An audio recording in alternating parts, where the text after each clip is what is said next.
Welcome, everyone. Thank you for joining us for the celebration of the 2020 graduates of the LBJ School of Public Affairs DC concentration. I'm Bill Shute, the Executive Director of the Washington Center, and I wanted to tell you that the Washington Center provides an important forum for dialogue and debate on the critical issues of the day, furthering President Johnson's desire to produce both thinkers and doers.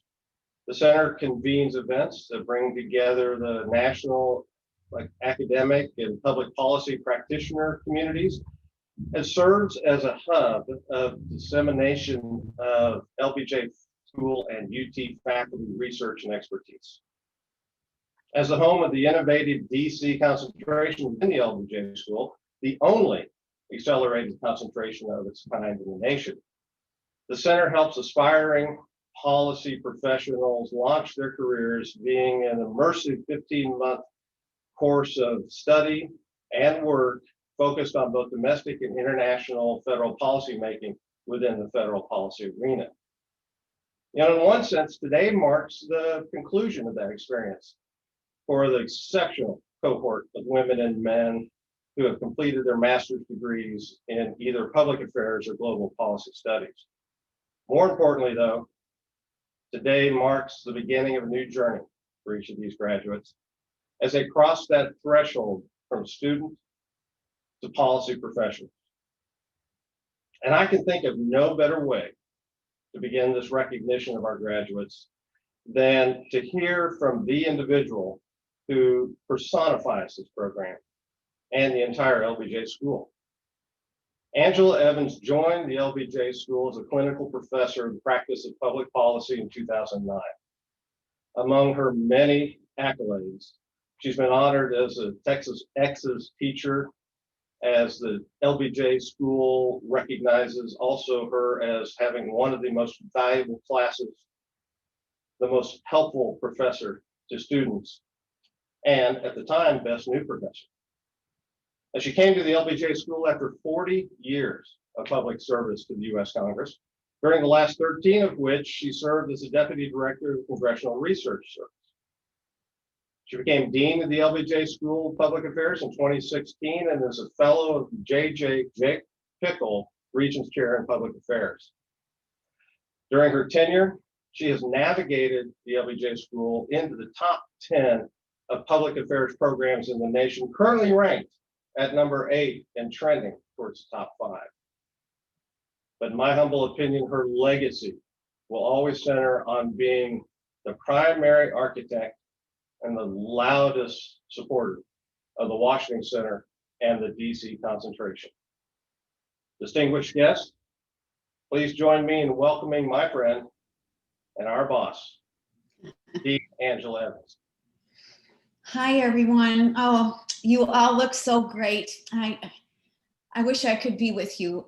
It's just, I hate this. I really hate doing this. But I'm here and I want to be with you here, and I have some things to talk to you about. So if you bear with me, I'm going to be reading my remarks because they're long, not too long, but they're long, and I took very long care to write these words down. So first, I want to wish you and your family a good afternoon. And as I said, I really wish I could be there in person, mostly so I can give you a big hug and to congratulate you. But on behalf of the LBJ community, I want to extend my heartfelt congratulations to you, the students of the DC class of 2020 and our 5th graduating class in this concentration. As we celebrate this important milestone, I want to thank the many members of the LBJ community who have made your journey here today possible. The faculty who mentored and challenged you, the staff who worked behind the scenes to make sure you were supported every step of the way, and our extraordinary alumni who've been in step with you, and you're going to be joining those ranks this afternoon. And I want to especially thank Director and Professor Bill Shute and Deputy Director Robin Boone for the care with which they supported your time here in DC and their overall dedication to your success.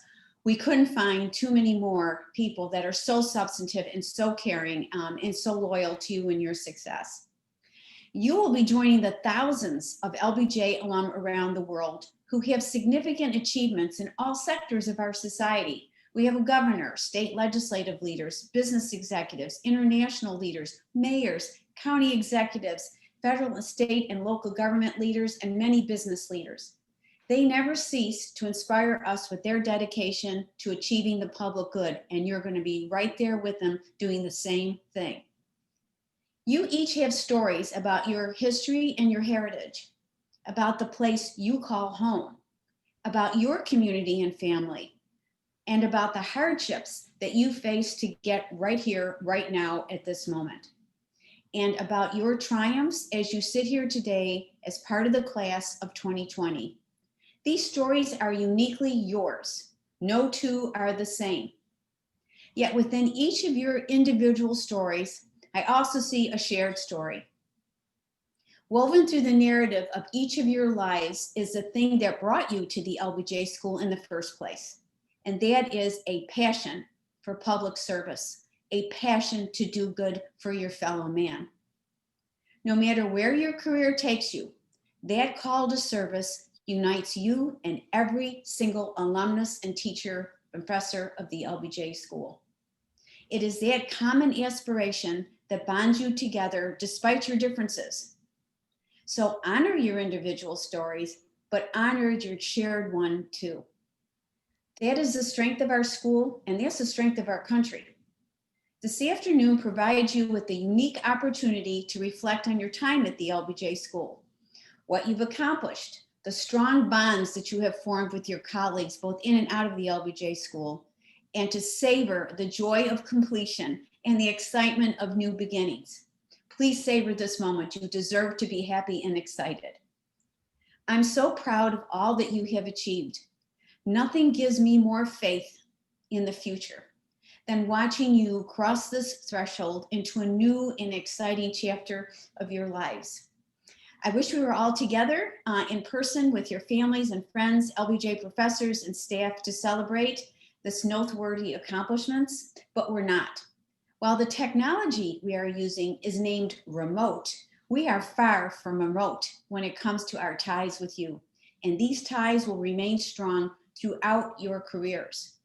We wanted this day to be celebratory, distinct, and memorable, and it is, even more so than anticipated, because this is the day that you are moving from student to professional. This is the day when you truly absorb the essence of uncertainty and disruption. And boy, if any cohort knows this, it's your cohort. The plans you have made months ago have been overtaken by a major historical shift in the life of our country. The old order has been shaken. How you embrace your place and how you take control of your future rests squarely on you. If you choose wisely, you will be the architects and builders of a new era in the United States and the world. You will reject complacency and forge new paths for economic and social justice, environmental security, national resiliency, ethical leadership, and an enduring alliance of all humankind.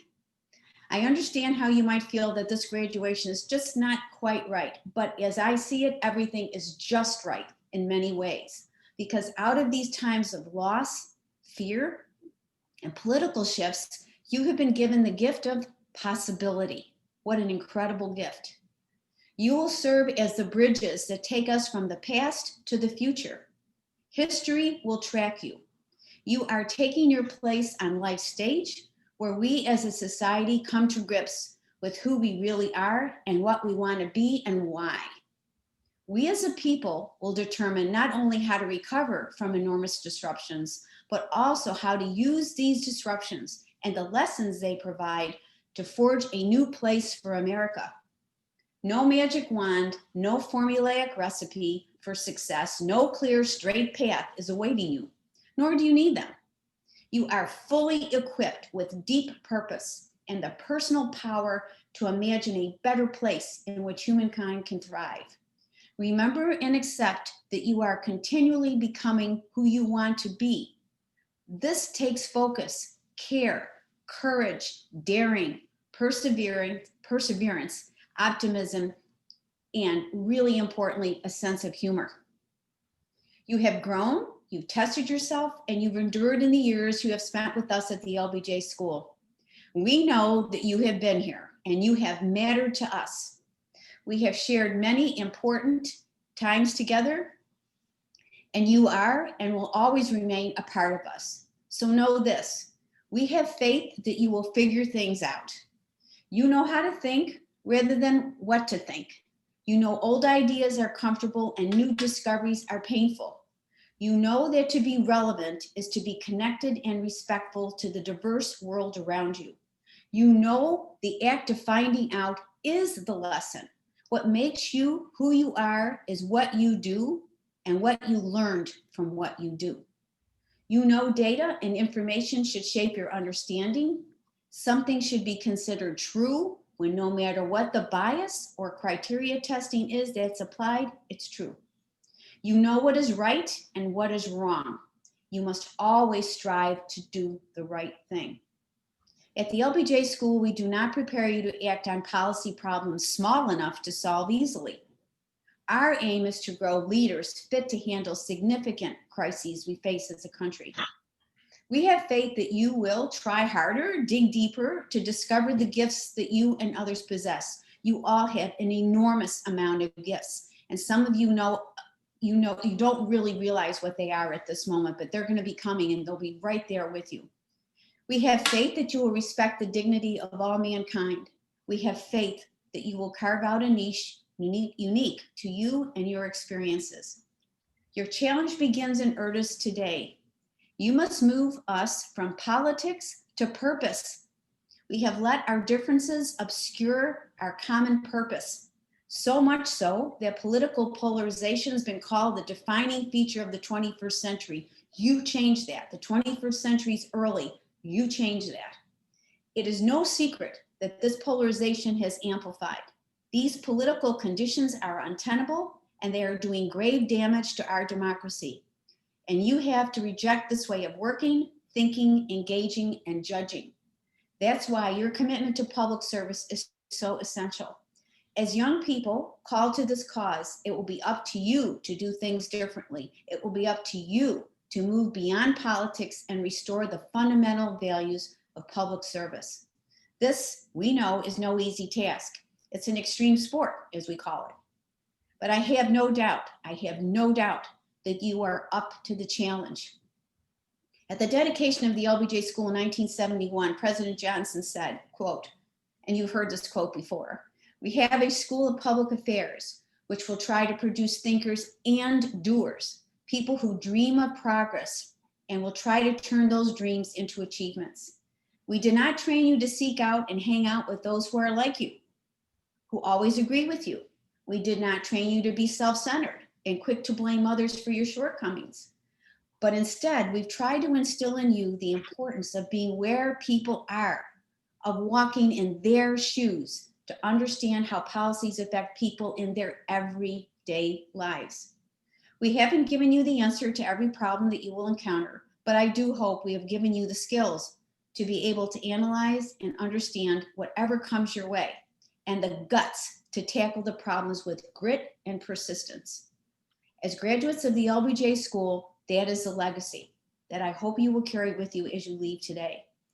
It's easy to be daunted by the demands of this historical moment in US history, but make no mistake, there's no better time to be in public service than right now. Do not forget that we live in a nation that's been built thought by thought, argument by argument, and sometimes it's been pretty deep rooted. But we're also a nation that's been built by compromise and successes. By weighing and balancing approaches to these challenges, none permanent or perfect, we have succeeded thus far in facing persistent problems and easing the tensions of political pressure so that our evolution as a nation continues. Now it's in your hands. This is an extraordinary feat of democracy and one that is fragile. There is so much power in the idea of democracy, but making it work and work for everyone is hard. It should not be taken for granted. Hopefully you will have the courage to reveal thorny problems, the stamina to see that they are addressed, and the creativity to find new ways to address them. You have exactly the know-how, and you've got the energy that this moment demands, and you have the full bore power of every person who has learned and taught in this great institution. We remain committed to your success. We are so very proud of all that you have done, and we are looking forward to all that you will do. I am so, so proud of you, and I know your parents are proud and friends are proud of you as well. Now, it's my pleasure to introduce to you the 2020 DC cohort class speaker, Sahand Yazandar, who's voted class speaker by all of you, an honor that speaks to his strength of character, his commitment to service and leadership among his friends and peers. This is a great honor. Today, Sahand is earning a master's in global policy studies. He was awarded his undergraduate degree in political science and media and communication studies at the University of Maryland, Baltimore County, not too far from where you're sitting right now. Before coming to the LBJ school, Sahand volunteered in Greece with an international NGO focused upon the refugee crisis. And I remember actually hearing about this and talking to him about what he saw. The sets of experiences he had at this time of his life reaffirmed his decision to pursue a career in foreign policy. When Sahand was in Austin, he was an active, engaged student in the school's community. He was a member of PAC, took part in Professor Eaton's Jan Master travel course, Civil Society in Israel, and participated as a negotiations representative for Team Egypt during the South Sudan conflict crisis simulation. Sahand was elected for a policy apprenticeship at the Department of State's Iran desk, but unfortunately wasn't able to complete it due to COVID. But again, this is where you come in and you just say, okay, I'm not going to be defeated. What am I going to do? So he completed his policy apprenticeship conducting research with Professor Peniel Joseph at the Center for the Study of Race and Democracy. Sahand is using his voice to create positive social change at a time that policy arena needs it most. Sahand, congratulations. I'm so proud of you. I wish you and your classmates well. Everyone, please join me in welcoming Sahand.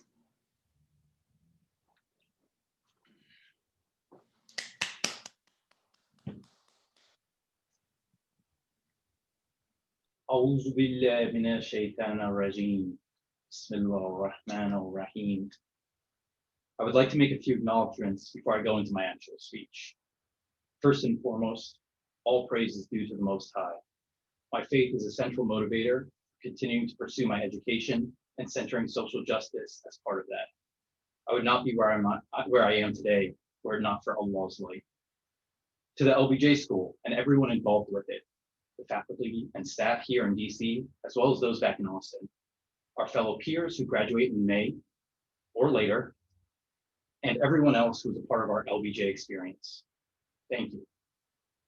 To the Center for the Study of Race and Democracy, specifically Dr. Peniel Joseph and Emily Dunkley. Thank you for taking a chance on me and providing me with the opportunity to work with you. I learned so much through my experience with the center, and I hope to remain connected to it and to the both of you throughout the years. To Christian Del Castillo and the entire Del Castillo family, thank you for always treating me as your brother and second son. I love you all dearly. To my friend, David Kroom, thank you for putting up with me as your anxious and extra as anything roommate.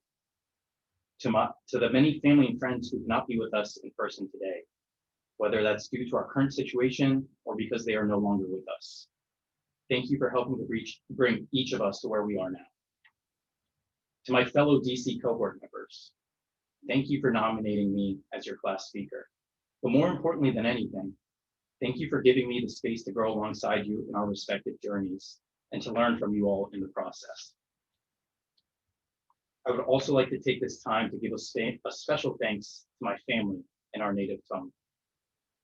به پدر بزرگم، با بزرگ، شما بنیان درک من از این دنیا هستید و امیدوارم که در دیدگاه شما بتوانم نام خانوادگیمان را با افتخار حفاظت کنم.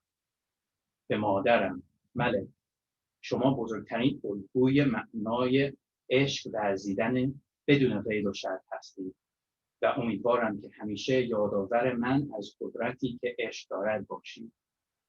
به پدرم مسعود، شما بزرگترین الگوی معنای فداکاری هست و امیدوارم که بدانید من این را تشخیص داده‌ام و موفقیت من صرفاً به خاطر توانایی بی حد شماست. به خواهرم مارال که او از این بیخبر است، دائما به من انگیزه می‌دهد و دائما مرا یادآوری می‌کند تا فروتنی خود را حفظ کنم. من از داشتن شماها در زندگیم شکرگزارم. Finally, to Sahar Rudachi, who has been with me in entirety even when she wasn't. You mean everything to me. Now I'll get into the actual speech and I'll give an obligatory hukam before I do. My name is Sahan Yazdani. I have the tremendous honor of being the student speaker for the 5th cohort of the LBJ School's DC concentration, and to be named such during the year that the LBJ School celebrates its 50th anniversary. One would think that with the combination of these celebratory events and these unpropitious times, that I should deliver a riveting speech that will remind us all that everything is going to be fine. But I cannot do that. I'm not going to stand here and present to you some flowery platitude about my humble beginnings, or talk about how we are embarking upon a new journey, a journey that will be challenging, no doubt, but one that we can overcome with our determination and grit. No, we do not need another graduation speech where we pat ourselves on the back and act as though we have passed the greatest test of all and can do whatever we want now. I also won't be presenting an edgy alternative where I go on about politics being awful and how we should have never entered graduate school in the first place because there's no point to any of this, so why even bother with it at all? To be nihilistic, even in the face of great adversity, is to deny all those who came before us that made our reality a possibility. Instead, what I wish to deliver tonight is a challenge and a promise. First, the challenge. My challenge to my peers and to everyone else watching is actually quite simple, yet something that we tend to overlook. It is to constantly remind yourself of what it is that you are doing and why you are doing it. I mean, to truly understand the significance of your actions and the impact that it has. The work we do is not glamorous, no matter how much the pundits on television like to make a spectacle of it. It is not for the timid. It requires sacrifice, and we will likely never see the realization of our full vision in this lifetime. What keeps us going is our commitment to our true selves, the passion that we have for this work. And I've seen that passion inside of each and every single one of you. I saw it when you got fired up during our debates in class. I saw it in the way you carried yourself during your time at LBJ. I saw it whenever we were able to connect on a deeper level and talk about the world outside of a classroom setting. I know that drive is inside of all of us, but sometimes we hide it. You must carry your passion inside of you each and every day and not be afraid to put it on display. Only then can we dare to work toward a better possible version of the world we live in, not simply exist in this current one. This is where the promise comes in. I promise that if you remain true to your convictions and to yourself, that this work will be worth it. I'm not saying that it will be easy. I'm not saying that you'll win every battle. Sometimes you may never win. What I am saying is that if you lead with your passion, you will never doubt why you decided to go in this direction in the first place. Everyone has a specific reason for being here. I've talked to each and every member of this cohort, and I know that. If you get a chance to speak with them, you'll hear about the effective altruism that drives them, or the desire to create change that helps people, or how they want to be the ones making policy instead of sitting on the sidelines, or how it just makes sense for them to do this work. This group of individuals is brilliant. They have unique backgrounds, which serve them well in their respective policy areas, and they're just plain fun to be around. But the thing that makes me proud to be associated with this group is that I see the same desire that I have for my work in all of them. And I know that regardless of our differences or where life takes us, that I can be sure that they are moving with a similar determination. Always remember, another world is possible. A better world is possible. Thank you.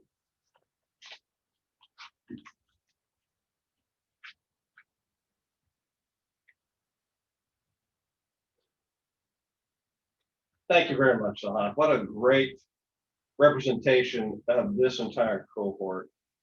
Heartfelt remarks, very well earned accomplishments.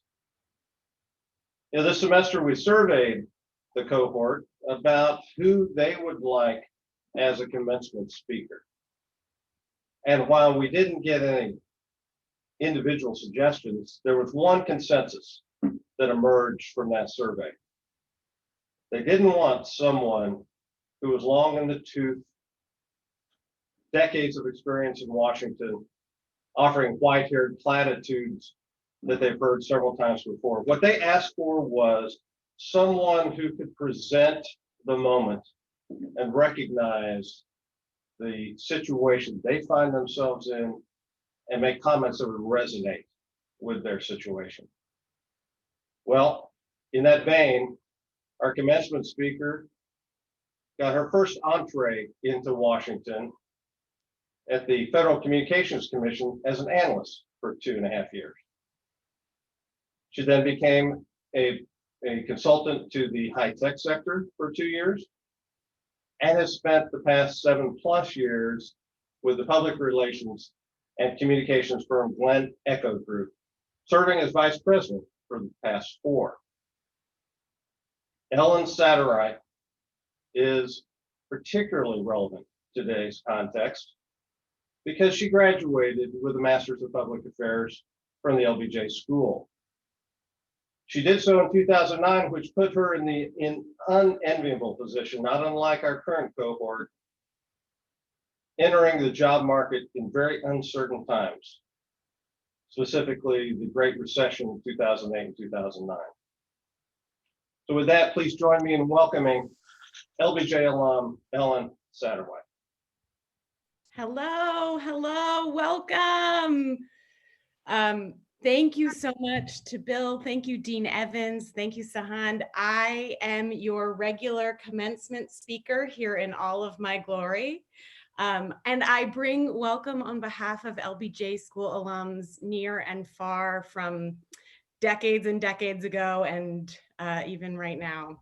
So I do want to acknowledge things are bad right now, guys. I'll hold space for it. And I think it's worth thinking about. And I don't know about you, but my Instagram feed right now is full of the Fred Rogers advice to look for the helpers. And for those of you who are not of a certain vintage or don't spend enough time online, I'll just say, it's when I was a boy, I would see scary things in the news, Roger tells his little television neighbors. And my mother would say to me, he goes on, look for the helpers. You will always find people who are helping. So I know that this quote is about easing the minds of preschoolers, which is fine, but it also embodies why I went to policy school in the first place.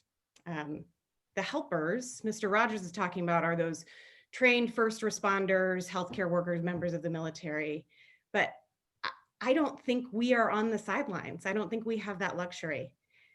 I believe, and I think many of you do too, I just heard it in Sahan's speech and him knowing you all very well, that we have a duty to make children's lives better, to fashion this adult world into something a little more humane, more safe, more equitable, more sustainable. And that is what good policy is all about. So I want to thank you guys for answering the call to help. I've read your bios and they are very impressive, and I've poked around at the work that you are doing here in DC. And as a person in the world, I'm honored that you're willing to dedicate your time and talents to making things better.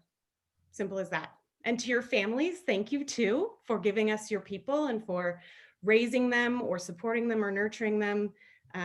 That's more important than ever now. So Bill and Robin did promise me that you guys wanted to hear a little bit from a regular LBJ grad about how to be when things are bad, and a story about how things actually kind of work out. I'm not particularly unique or special. I promise you, Stacey Abrams is not gonna just pop out from my background. I am it, and I hope you can see what's next for you as I tell my story. So I'm Ellen Satterwhite. As Bill said, I'm a proud LBJ graduate, class of 2009. I graduated in the midst of a global economic downturn. I had a vague notion of doing good things, very few prospects, and a diminishing bank account.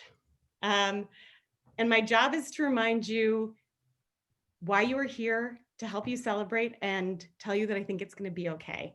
At the very least, I want to assure your families I have gainful employment, and I have had for 12 years. But more importantly, it's a job that I like.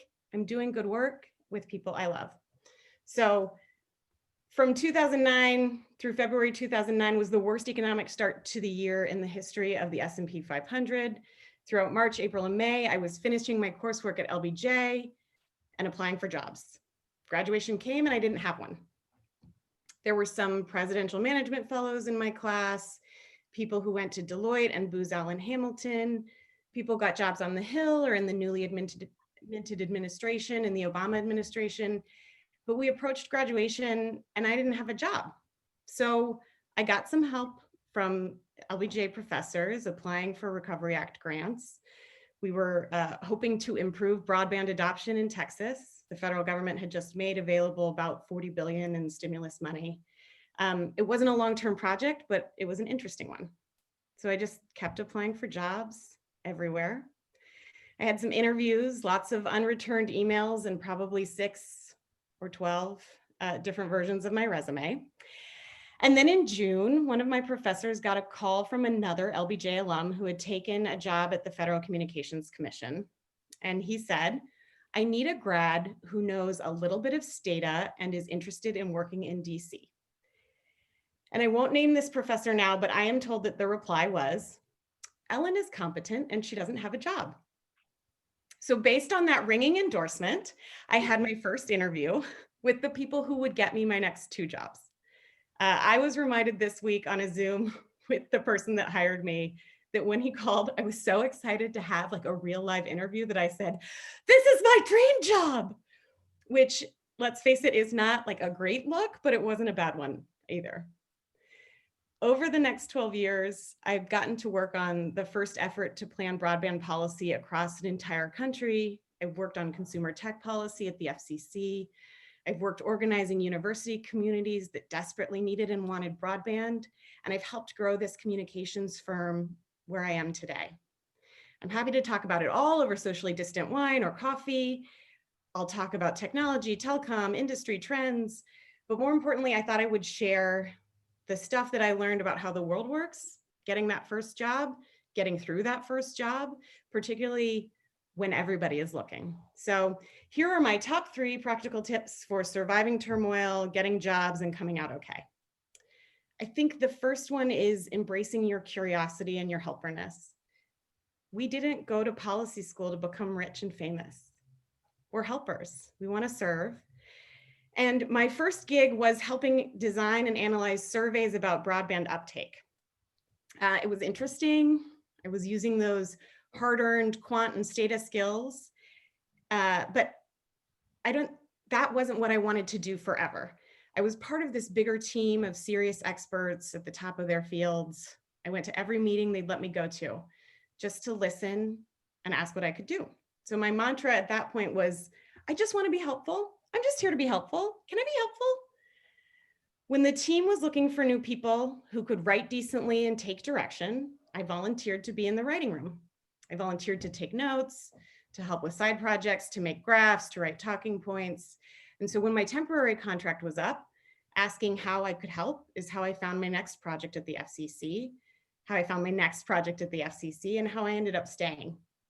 When my first boss left to go to the Aspen Institute to work on a project, bringing broadband to university communities, I just asked what he needed. He didn't know, and I wasn't really sure what I could do, but we designed a job together that I could do that was helpful to him. And we ended up bringing new broadband projects to 50% of the communities we worked with over 2 years.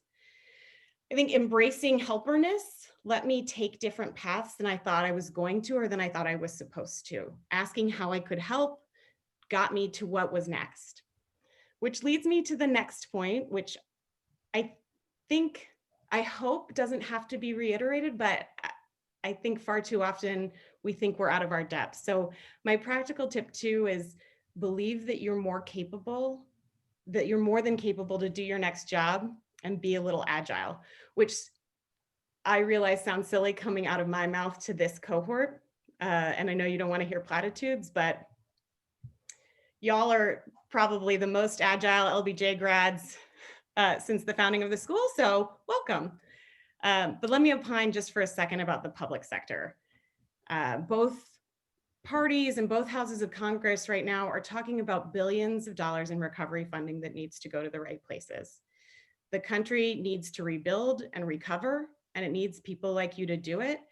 But more specifically, all over the country, we're going to hire people like you and like me to do it.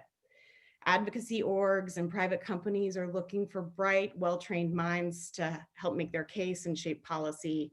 And I think it's probably as good of a time to be a baby bureaucrat as it was when I graduated. It's the same set of circumstances, and I'm very hopeful and watching, legislation move and watching jurisdictions try to recover. So when I came to DC with my freshly minted policy degree, I felt completely out of my league.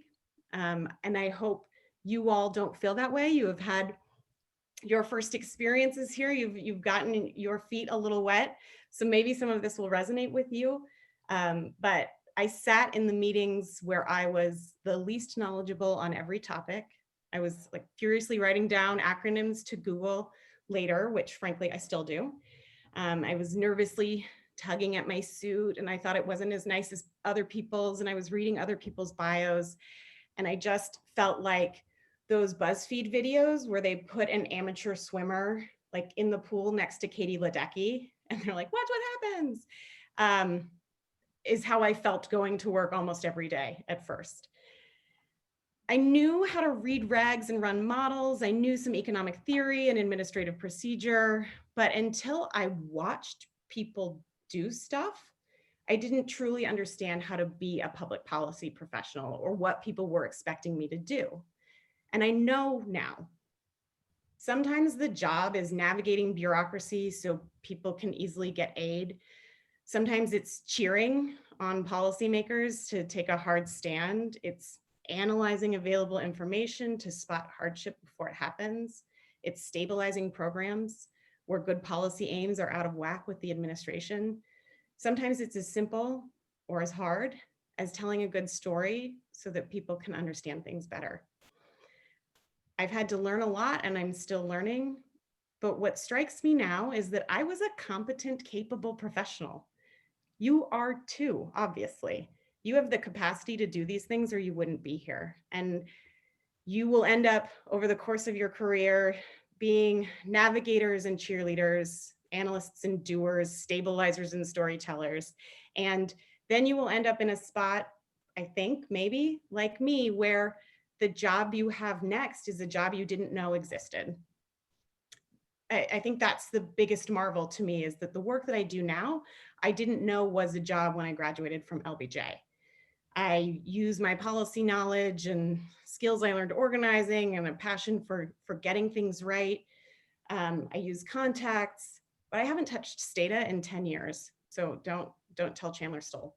But when my work at the Aspen Institute was drawing to a close, I had drinks with my now boss. And she had just gone out on her own to run an advocacy and communications firm. She wanted to build something a little different. She wanted to build campaigns for public interest issues in tech and telecom. And she didn't want to be at a big firm and build a firm that way. She asked me what I was doing next and if I thought I would be interested working with her. And I had never spoken to a reporter, designed a communications campaign, or frankly, I was an amateur Twitter user, but didn't know how to run, let alone sell digital campaigns to folks. She had the confidence that I could learn to do it and that I could adapt. And I have. And you all could teach a master's class in adaptability. So I'm still struck by that confidence in me. And if I could go back, I would tell myself to have a little confidence that I can do other things than what I think I'm good at. It's not about being cocky or diving in if you truly can't swim next to Katie Ledecky, but it's allowing yourself to think a little bit more expansively and be a little bit scared.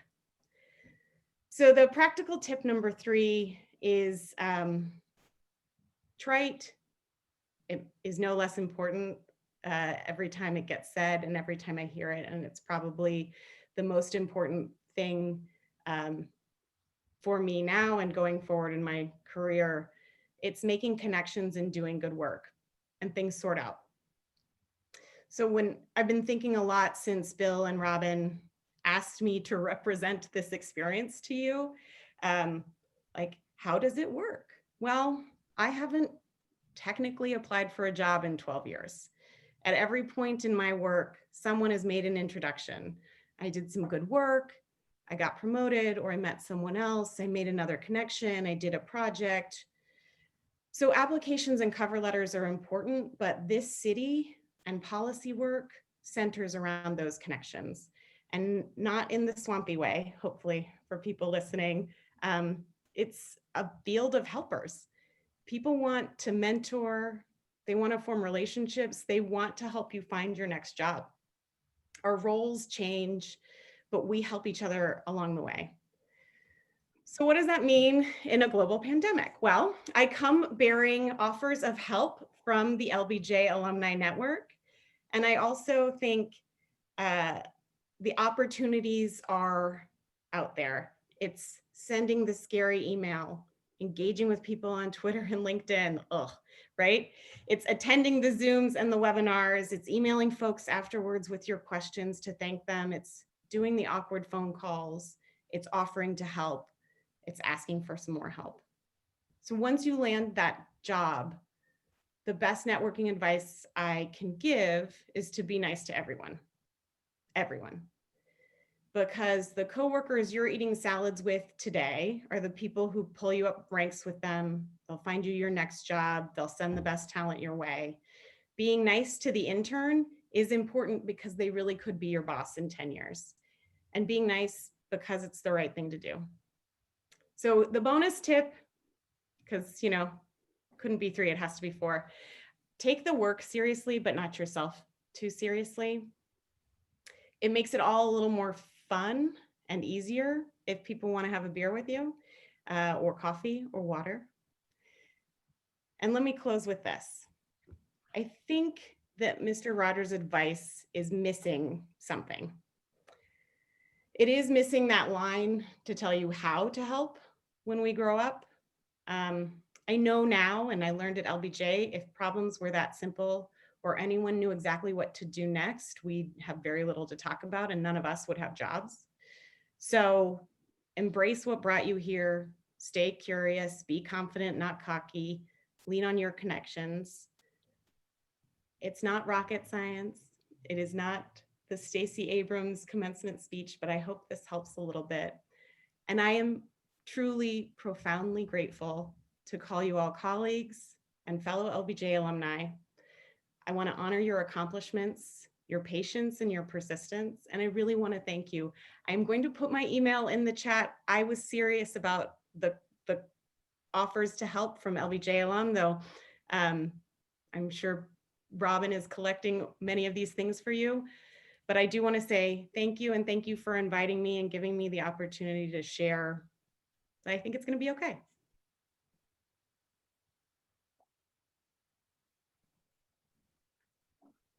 Thank you so much, Ellen. Wonderful comments. Your remarks remind me so much and echo a maxim we have around our household, which is the value of saying yes can create paths you never knew existed. Again, thank you so much for joining us today. From the very beginning of this program, each cohort of students has faced obstacles, challenges, certainly none more so than our current group. But facing, debating, solving grand policy challenges we face as a nation,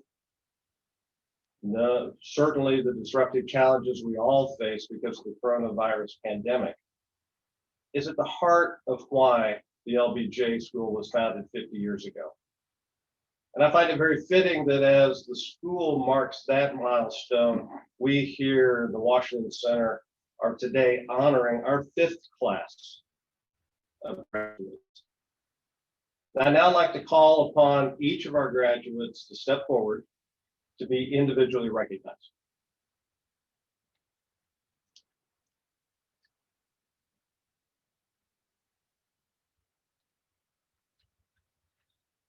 First is Tyler Adams. Tyler's a Master of Public Affairs graduate. He graduated magna cum laude in mathematics and economics with a minor in business administration from Georgetown University. He's specifically interested in health policy and the legislative process. Prior to grad school, Tyler worked as a senior analyst at Citibank's not-for-profit healthcare investment banking area, which developed his interest in the healthcare industry. He's completing his 2020 policy apprenticeship with Winning Strategies Washington. Tyler, congratulations. Are we allowed to do that? No, Fauci just, God. Thank God Tony's not watching. Good Lord. And though all of our graduates could not be with us today, we want to make sure that we honor them wherever they have to be joining us from today. So with this, I'd like to call forward Ryan Anderson. Ryan is graduating with a Master's of Public Affairs. And after graduating summa cum laude with degrees in accounting and finance from Kent State University, he completed a 2-year financial analyst rotational program with JP Morgan Chase. He then transitioned to strategic consulting, where he directed operations at an investment management company, worked with several tech startups. He's off on an important role as a policy professional because his specific focus is in what are the policy implications of the increasing integration of artificial intelligence. Did his 2020 policy apprenticeship with the Aspen Institute and Aspen Digital focus specifically on those topics? Ryan, congratulations. Wish you were here today. Our next graduate is Catherine Arget. Catherine is graduating with a Master's in Global Policy Studies. She graduated magna cum laude from Millsaps College with a BBA in English majors, give it that English major, and global business. She's become very interested in immigration reform, particularly in the context of Central and South American immigration, as well as global trade. She studied international leadership as an undergrad, international finance, while in London and in Florence. So you can see green with envy coming through. She worked as a writer at an immigration law firm, encouraged her interest in that area and allowed her to observe the intricacies of our own immigration system. She's getting deeply immersed in the legislative process as she's completing her policy apprenticeship with Congressman Matt Cartwright of Pennsylvania. Catherine, all the best to you and congratulations. Thank you.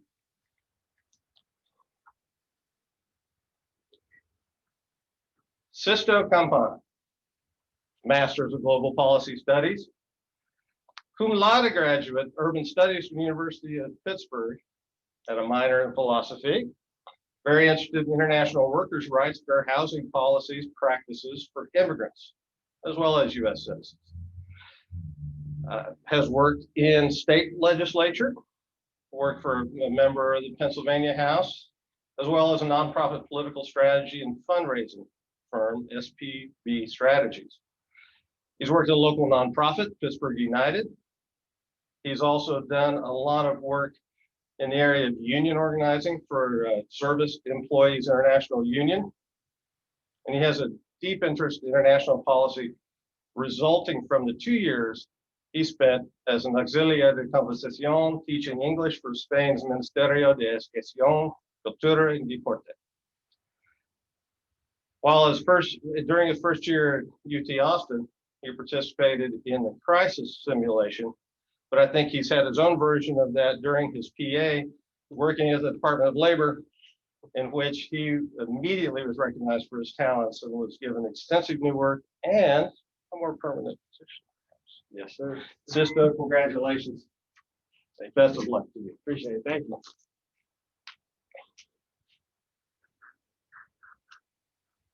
Madison Hamilton. Master's of Public Affairs graduate. Also, UT Austin graduate as an undergrad, where she majored in journalism and minored in gender studies. After graduation, she worked as a content strategist for large companies like Lyft, Retail Me Not, and smaller advertising firms and nonprofits.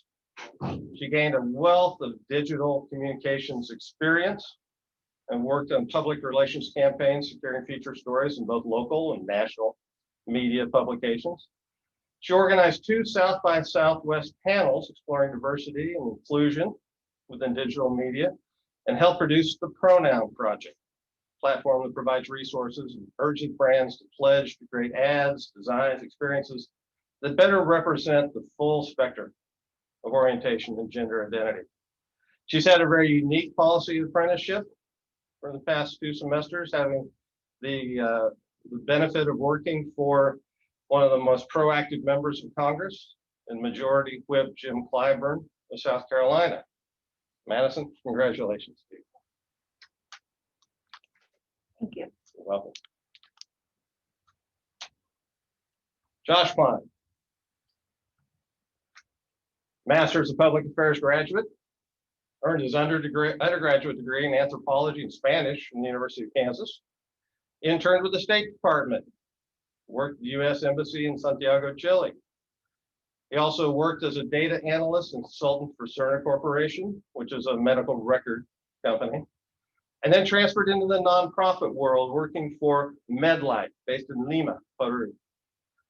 There, he collaborated with a network of student groups to increase international volunteer participation and educate volunteers on international economic development, Latin America.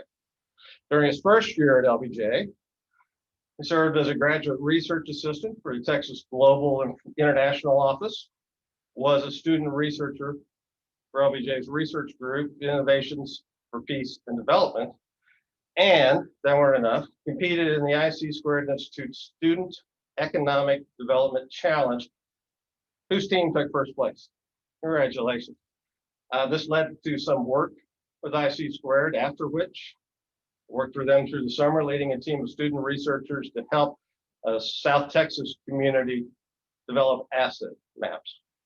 He's been working at the Center for Regional Economic Competitiveness, where he's been doing economic and workforce development, and most recently was selected as a 2021 finalist for the Office of Personnel Management's Presidential Management Fellowship Program. Congratulations. And if you're not keeping score, Texas is beating Kansas State 52-24. Claire Lecornu. Claire could not join us today, but we're thrilled to have her on camera. She's a Master's of Public Affairs graduate. She graduated magna cum laude from the University of Richmond, double majoring in philosophy, politics, economics, and law, and math, just as a side, math. She's interested in database environmental policy, particularly when it pertains to urban development. She interned with University of Richmond's Office of Sustainability for 3 years, spent 2 summers interning with an environmental advocacy nonprofit, both nationally and within Texas, where she developed a strong interest in the ways policy can be used to promote, shape more sustainable cities, particularly in growing environments. While she was first year at UT Austin, she was a grad research assistant with the RGK Center for Philanthropy and Community Service. Managed to co-author a paper which was presented at the 2019 Conference on Nonprofit Research. And during the spring, she interned with the Texas Education Agency. She's been working with the Partnership for Public Service, where she created an assessment of how innovation is applied at federal agencies. And I'm told that's already being applied at the Small Business Association and at NASA. So Claire, congratulations. Sean Mason. Sean's a Master of Public Affairs graduate. He graduated cum laude from Appalachian State University with a Bachelor of Science in Communication Studies and a minor in general business. While he was earning his undergraduate degree, he served as the Sun Belt Conference student athlete representative to the NCAA. Following graduation, he was a fellow for Homeland Security Grants Division with the Office of the Texas Governor and worked as an academic mentor at the University of Texas student athletes. He also served as legislative director in Texas House of Representatives. And while at LBJ, took second place in the Committee for Responsible Federal Budget's Fiscal Fallout Contest, where he created an award-winning podcast discussing the national debt. He's been doing his policy apprenticeship with the House Committee on Administration, where he helped with the 2020 federal election oversight and been running the 2-week new member orientation, welcoming over 50 new members of Congress. I'm also told he was one of the best student research assistants over the summer the LBJ school's ever had. Sean, all the best to you. Congratulations. Thank you. Rob Musselhead. Master of Global Policy Studies.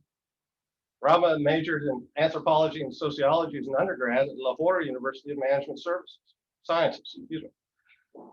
She's focused on international development, particularly in the area of poverty alleviation and human rights. And prior to graduate school, she worked at a non-governmental organization, the Alif Laya Book Bust Society, managing a project focused on helping women from low-income backgrounds gain food security by teaching them how to make kitchen gardens in congested urban areas like Lahore. She also participated in the LBJ Janmester program in Jerusalem during her first year. She's been doing her policy apprenticeship at Bread for the World. She's contributed posts to their blog in the aftermath of the Beirut port explosion in Lebanon and the resiliency of the Lebanon people in the aftermath. She's also created a fantastic policy document outlining suggestions on how to improve foreign aid effectiveness in fragile contexts such as this. Rama, all the best to you. And congratulations. Thank you. Amelia Morpall. Master's of Public Affairs graduate. She graduated from the University of Wisconsin with a bachelor's degree in journalism and international studies, concentrating in Middle Eastern studies. She's participated in the Wisconsin International Scholars Program, studied in Cairo, where she volunteered for a local nonprofit teaching English as a second language. After graduation, she actually moved to Washington, DC. She got a head start before entering the program. Worked in communications teams, got involved in advocacy organizations, was involved in creating content for campaigns, doing project management, media strategy, and the execution of those campaigns. She's also worked with elected officials. She's crafted messages around regional, federal policies, and orchestrated strategic events, such as lobby days and congressional receptions. During her first year at LBJ, she was a member of the Baines Report, contributing articles, and she also conducted research at the Innovations for Peace and Development Research Lab. She's been doing her policy apprenticeship at Human Rights First. She also did a second concurrent apprenticeship with Congressman Ted Deutsch of Florida. And if that weren't enough, worked for Free Minds Working, which focuses on supporting incarcerated youth and formerly incarcerated individuals by promoting literary arts. Amelia, congratulations. Thank you.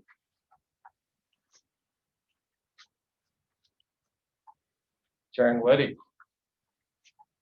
Master of Public Affairs. Graduated magna cum laude with a degree in political science and minor in journalism from Texas A&M.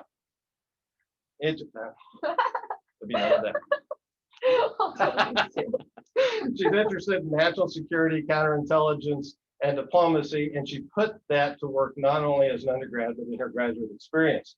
Because while at A&M, she participated in a fellowship program under State Senator Jane Nelson, where she was a policy fellow for Veterans Affairs and Border Security. She also studied foreign affairs and security policy while traveling through Europe, took graduate level courses at A&M Bush School, and while at LBJ in her first year, was the editor-in-chief of the school's Baines Report, while also serving as a graduate research assistant with the Clements Center for National Security. Taryn has been doing her policy apprenticeship at the Professional Services Council here in DC, and please join me in wishing her a happy birthday. Oh, thank you. All the best. Thank you. And last, certainly not least, Sahan Yazdiar.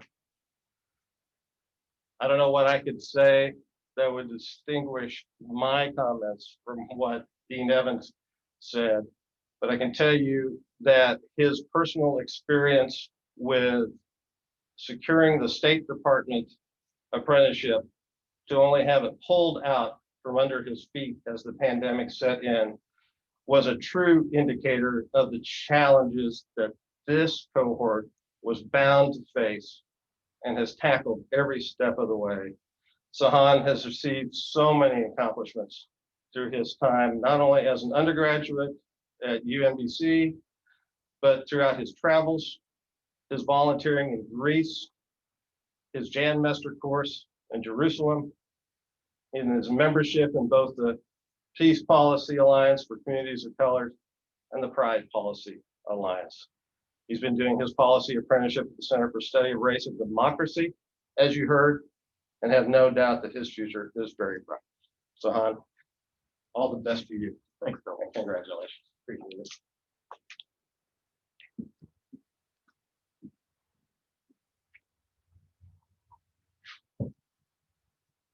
I'd also like to take just 1 minute to express my gratitude to the wonderful cohort of faculty members who have contributed to the success of these graduates.